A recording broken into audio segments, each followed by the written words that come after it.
Channel पे आप सभी का स्वागत है गाइज। देखिए, हालांकि मैं बहुत कोशिश करता हूं कि आप लोगों को पैनी शेयर से बहुत दूर रखा जाए, लेकिन आप लोगों की रिक्वायरमेंट रहती है। आप लोग कहते हो कि भाई हमको बताओ ऐसे शेयर, प्लीज़ बताओ। तो भाई आप लोगों की ही डिमांड के लिए मैं आप लोगों को कुछ शेयर्स दिखाऊंगा, लेकिन इसमें भी मैं कुछ फंडामेंटली स्ट्रॉन्ग शेयर्स के बारे में भी बात करूंगा। ठीक है, देखिए पैनी शेयर्स से आप लोग जितना दूर रहें उतना अच्छा है। मैं आप लोगों को फिर से बोल रहा हूँ, लेकिन फिर भी अगर आप लोग चाहते ही हैं तो कुछ ऐसी शेयर्स जिन्होंने पास्ट में अच्छा काम किया है, अ, किसी कारण से आज वो पैनी स्टॉक की श्रेणी में है, चलो उनकी हम बात कर लेते हैं। ठीक है, देखिए एल्स्टोन टेक्सटाइल। ठीक है, आप लोगों ने पता नहीं इसका नाम सुना है नहीं सुना, मैं आपको बता दूं कि इसने 30 रुपये का भी हाई लगाया है। ठीक है, 30 रुपये का भी हाई मैं दिखाऊंगा आपको। और अभी पिछले 4-5 दिनों से लगातार अपर सर्किट लगते हुए नजर आ रहे हैं। ठीक है, तो इसके पीछे का खेल क्या है मुझे उसकी जानकारी नहीं है। और मार्केट में भी लोग सिर्फ ये अपर सर्किट देख कर ही बाइंग और सेलिंग कर देते हैं। ठीक है, तो मैं आपको बताना चाहता हूँ कि 30 रुपये का भी हाई लगाया इसने, और कंपनी टेक्सटाइल सेक्टर में काम करती है। अभी लगातार अपर सर्किट लगते हुए चले आ रहे हैं पिछले एक हफ्ते से। ठीक है, तो देख सकते हैं इस शेयर को भी आप लोग। ठीक है, मैं दिखा दूं आपको, देखो 5 दिन में देखो 14% का इस कंपनी ने रिटर्न बना के दे दिया है 5 दिन के अंदर क्लिप सिर्फ। ठीक है, अगर 1 महीने की बात करता हूं तो देखिएगा 1 महीने में 77% का रिटर्न है। समझ पा रहे हो आप लोग? 1 महीने में 77% का रिटर्न है।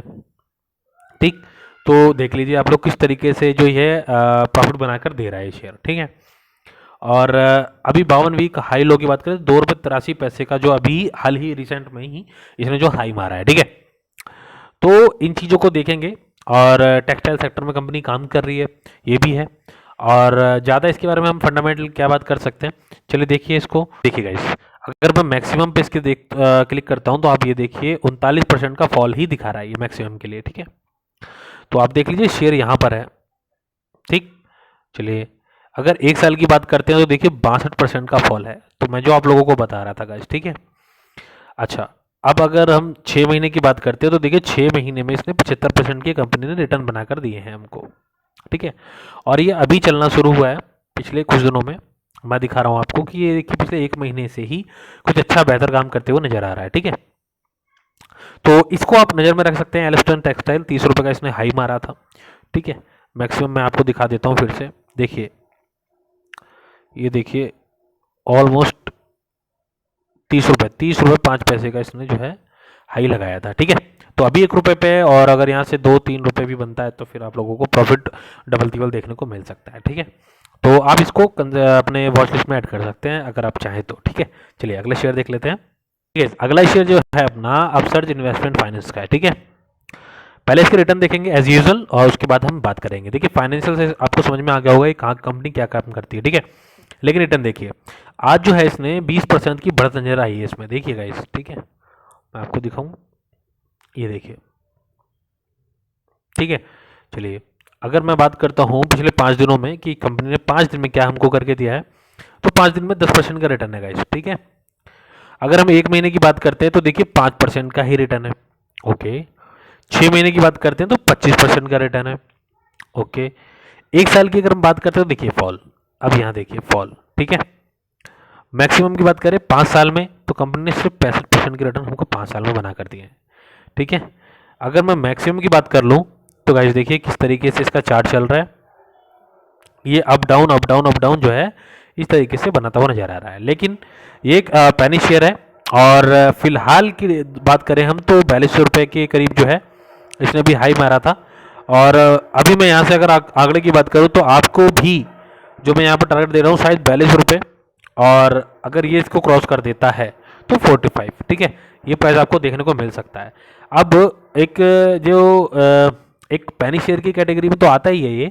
ठीक है, वॉलेटिलिटी भी देखिए इसके अंदर काफ़ी है, आप लोग देख पा रहे होंगे जिस तरीके से इसके चार्ट बन रहा है। ठीक है, ओके, अभी देखिए इस कंपनी ने जो है डिविडेंड भी देना शुरू किया हुआ है, डिविडेंड भी कंपनी दे रही है। ठीक है, तो कहीं ना कहीं कंपनी जो है अपनी स्ट्रेंथ को अच्छा कर रही है। ठीक है, तो आपको आने वाले टाइम में इसमें भी कुछ अच्छा देखने को मिल सकता है। ओवरऑल रिटर्न की अगर बात करता हूँ तो ये देखिए ओवरऑल रिटर्न जो है इस तरीके से आपको देखने को मिल रहे हैं। तो जो लोग थोड़े से एग्रेसिव इन्वेस्टर्स होते हैं वो इन चीज़ों को देख सकते हैं, समझ सकते हैं। जो कंपनी डिविडेंड दे रही हो और अगर एक पेनी शेयर की कैटेगरी में आ रही है तो आप लोग उसको एक कंसिडर कर सकते हो, ठीक है। तो ये इसके रिटर्न थे गाइस, ठीक है, आप इसको देख सकते हो और उसका नाम आप जो है स्क्रीनशॉट ले लीजिए। अपसर्ज इन्वेस्टमेंट फाइनेंस करके ये कंपनी का नाम है, ठीक है। चलिए बात करते हैं अगले शेयर की। देखिए गाइस, आप इसको भी कंसिडर कर सकते हैं, सालासर टेक्नो जो इंजीनियरिंग करके इस शेयर का नाम है। मैं इसके रिटर्न दिखा देता हूँ आपको और फिर मैं कुछ चीज़ें भी बताऊंगा आप लोगों को। देखिए 5 दिन की अगर हम बात करते हैं गाइस, तो 5 दिन में लगभग 3.5% का रिटर्न कंपनी ने हमको दिया है। और 1 महीने की बात करते हैं तो बहुत ही अच्छा रिटर्न कंपनी ने हमको बना के दिया है, ठीक है। 28% से ज़्यादा का रिटर्न है।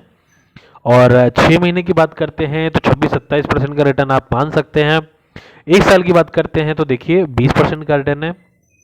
और मोर देन करते हैं तो आप देखिए 5 साल के अंदर 351% का रिटर्न है। तो कंपनी ने लॉन्ग टर्म में अच्छा रिटर्न कंपनी को लोगों को बनाकर दिया है, इन्वेस्टर्स को बनाकर दिया है। डिविडेंड कंपनी दे रही है, हालांकि पी रेशो थोड़ा सा ज़्यादा है कंपेयर करते हैं तो। और मैं दिखाता हूँ आपको गाइस, देखिए जिस कंपनी में लॉन्ग टर्म में अगर प्रॉफिट बनता है 100% से ज़्यादा का रिटर्न देखने को मिलता है तो वो उसको लॉन्ग टर्म में आपको होल्ड करना ही पड़ेगा, क्योंकि शॉर्ट टर्म में कंपनी ने बहुत अच्छे रिटर्न हमको नहीं दिखाए हैं। और किस सेक्टर से कंपनी काम करती है मैं आपको दिखा देता हूँ। देखिए देखिए गाइस, इस चीज़ को पढ़िए आप लोग, आपको समझ में आएगा कि Salasar techno engineering provide the steel fabrication and infrastructure, जो इंफ्रा है कंस्ट्रक्शन सर्विसेज, ठीक है। तो जो क्या है भाई, ये स्टील फैब्रिकेशन एंड इंफ्रास्ट्रक्चर जो कंस्ट्रक्शन सर्विसेज है वो प्रोवाइड कराता है, ठीक है। आपको समझ में आया, the company offers engineering procurement and control service for electrification power transmission line, ठीक है। तो कंपनी के अंदर जो ये जो पावर ट्रांसमिशन वगैरह और जो आपका इलेक्ट्रिफिकेशन का काम होता है ये भी कंपनी देखती है, ठीक है। तो कंपनी का काम तो ठीक है यार, ठीक है। और लॉन्ग टर्म में बात करें तो अच्छा प्रॉफिट भी इस कंपनी ने हमको बना के दे दिया है, ठीक है। पिछले 5-7 दिनों की अगर हम बात करते हैं या 1 महीने की बात करते हैं, देखिए गाइस इस चीज़ को देखिए कि एक महीने में कितना अच्छा रिटर्न कंपनी ने बना कर दिया है, ठीक है। तो हो सकता है कुछ बेहतर करने वाली हो, कंपनी डिविडेंड दे रही है, डेफिनेटली जो डिविडेंड देती है वो कंपनी में अच्छी थोड़ी सी जान आप मान सकते हैं कि होती है, ठीक है। हाई देख लीजिए 69 और 36 हाई और लो है इसका, ऑलमोस्ट हाई के करीब है। लेकिन फिर भी मुझे लगता है कि ये कंपनी आपको अच्छे रिटर्न बनाकर दे सकती है, ठीक है। तो आप इसको भी देख सकते हैं, ठीक है। तो ठीक है गाइस, आज के लिए इतने ही शेयर्स, ठीक है। और आप लोग बिल्कुल सोच समझकर इन्वेस्टमेंट करिएगा, ठीक है। ये कंपनी जो मैंने आपको बताई है इनको आप लोग वॉच लिस्ट में ऐड करना और अपने खुद से भी स्टडी करके देखना, चीज़ों को समझने की कोशिश करना। और अगर कोई आपको फंडामेंटल समझने में या किसी भी चीज़ में कोई प्रॉब्लम आती है शेयर्स के बारे में और भी कुछ चीज़ें जाननी है तो आप जो है कमेंट कर सकते हैं। एक्चुअली वीडियो बहुत ज़्यादा लंबी हो जाती है गाइस, सब कुछ एक वीडियो में समझाना भी मुश्किल होता है। अगर हम बात करें डिटेल से किसी चीज़ के बारे में पूरी तरीके से हम बात करते हैं उसके फंडामेंटल पर, तो 10 से 12 मिनट आराम से एक शेयर पे हमको डिस्कस करने में लग जाएगा, ठीक है। तो अपनी तरीके से फंडामेंटल देखने का हर किसी का तरीका होता है, ठीक है। कोई प्रॉफिट और लॉस देखता है, कोई एसेट्स देखता है, कोई जो है ना ये सारी चीज़ों को प्रमोटर होल्डिंग वगैरह देखता है, सारी चीज़ें हैं देखने लायक। तो अपने तरीके से लोग कोई चीज़ देखते हैं और कोई कोई जो है वैल्यू देखता है। तो मैं आपको जो शेयर बताता हूँ मैं इन सब चीज़ों पर ध्यान एक नज़र मार कर आता हूँ, चीज़ों को समझ कर आता हूँ, उसके बाद ही आप लोगों से डिस्कस करता हूँ। फिलहाल के लिए मैं फिर से आप लोगों को कहूँगा कि जो ये पेनी शेयर्स होते हैं गाइज 100 में से शायद 2 ही चलें, तो इसलिए आप अपने पैसे को सेफ रखें, रिस्क ना लें। एट्रैक्टिव होते हैं डेफिनेटली, और इनमें से ही कुछ जो है आपको मल्टीबैगर के रूप में भी देखने को मिल जाते हैं। तो एक क्रेविंग रहती है चीज़ों को खरीदने की और हमें भी मल्टीबैगर रिटर्न कमाने की। लेकिन गाइज शेयर मार्केट में थोड़ा सा संभल कर रखें। और जो मैं बेहतरीन शेयर जो फंडामेंटली बहुत ज़्यादा अच्छे स्ट्रॉन्ग होते हैं शेयर्स या जो अच्छी वैल्यूएशन पर मिलते हैं, मैंने उनके बारे में भी जो वीडियोस बनाई हुई हैं उन पर ज़्यादा ध्यान दीजिए आप लोग। और आप लोग चाहें और एग्रेसिव तरीके से आप लोग अगर इन्वेस्टमेंट करना चाहते हैं तो इन शेयर्स को भी आप देख सकते हैं, ठीक है। तो चलिए अपना ख्याल रखिए, ध्यान रखिए, मिलते हैं अगले वीडियो में। Thank you.